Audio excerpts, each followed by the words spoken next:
Quelle est la seule vitamine que tu devrais prendre si tu n'as pas les moyens de te supplémenter? Alors, on sait tous que la supplémentation, c'est quand même quelque chose de très important, surtout à l'heure actuelle où on a une alimentation globalement déséquilibrée. On a des aliments qui sont produits de plus en plus en série, à la chaîne, un peu comme les nouveaux iPhones. C'est pas forcément une bonne comparaison parce que les iPhones, c'est quand même plus ou moins de la bonne qualité, alors que la nourriture, ça n'en est pas. Et donc, on va avoir des aliments, des pommes qui ont beaucoup moins de vitamines, beaucoup moins de minéraux qu'il y a 50 ans. On a déjà tous entendu cette comparaison qu'à l'heure actuelle, il faudrait manger 20 pommes pour avoir l'équivalent d'une pomme d'il y a 50 ans, qui peut te dire à quel point la teneur en micronutriments et en macronutriments, pas surtout en micronutriments d'ailleurs, a diminué au fil des années avec l'agriculture moderne, l'agriculture intensive. Et donc, si on veut avoir une alimentation équilibrée, il faut se tourner évidemment vers le bio. Je te renvoie à mes 2 dernières vidéos que je t'ai faites où je te présente cet aliment qu'il faut absolument que tu consommes bio et cet aliment que tu n'as pas besoin de consommer bio, donc sur lequel tu peux faire des économies. Et si ça t'intéresse, évidemment, je te mets un lien dans la description. Je t'invite vraiment à aller cliquer sur ce lien. Il y a une promotion en ce moment sur mon programme phare, sur mon best-seller de mon catalogue de formation, qui est Comment manger mieux en dépensant moins.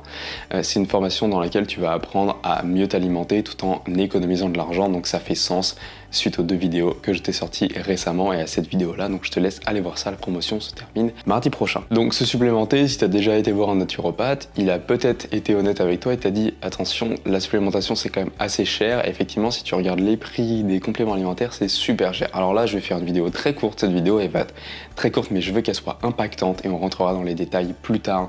Si tu as envie d'en savoir plus sur la vitamine, je te laisse me laisser un gros pouce en l'air et un commentaire évidemment pour me dire si déjà tu la prends et si ça t'intéresse.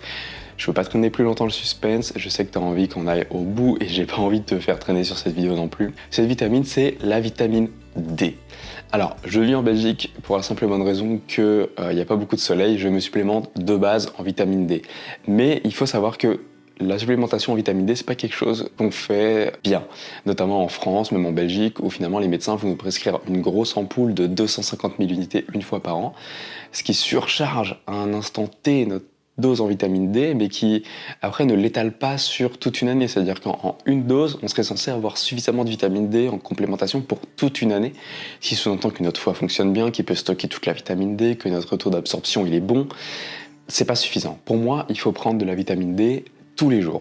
Et si tu vis dans une région comme moi, où il n'y a pas forcément énormément de soleil, si tu vis dans le nord, ou si tu vis dans une région un peu isolée, ou alors si tu as tendance à rester longtemps à l'intérieur, que tu t'exposes moins de 20 minutes en extérieur, les bras et les jambes à l'air, ce qui est la dose suffisante pour recevoir suffisamment de vitamine D, même quand il y a des nuages pour une journée, moi je t'invite à prendre au moins 1000 unités de vitamine D par jour à 2000 unités de vitamine D par jour pour la simple et bonne raison que la vitamine D, c'est une des vitamines les plus essentielles dans le corps humain parce que cette vitamine aide à l'assimilation et aide à ingérer toutes les autres vitamines. C'est-à-dire que si tu manques de vitamine D comme 80% de la population, voire même plus en France, alors tu vas risquer de mal assimiler toutes les autres vitamines, peut-être même les protéines, peut-être même, voilà, parce que certaines vitamines sont précurseurs de certaines hormones qui sont précurseurs de certaines assimilations, de certaines enzymes, de certains découpages d'acides aminés pour assimiler les protéines, etc. Donc la chimie du corps est extrêmement complexe, donc c'est pour ça qu'il faut éviter d'être en carence de certains aliments. Il y a plein de véganes qui se disent « Oh, la B12 !» Ah non, c'est bon, je suis sûr que je suis pas carencé en B12. Et au pire, en fait, c'est super important, surtout que c'est décelé que sur le long terme. La vitamine D, on sait que tout le monde est carencé en vitamine D, donc je t'invite vraiment à prendre de la vitamine D. Je te mets un lien dans la description vers une vitamine D végane que je prends au quotidien. J'en prends 2 comprimés par jour, ça me fait 2000 unités, c'est ce que je te recommande. Donc je te mets ce lien-là dans la description. Si cette vidéo t'a intéressé, n'hésite pas à me le dire.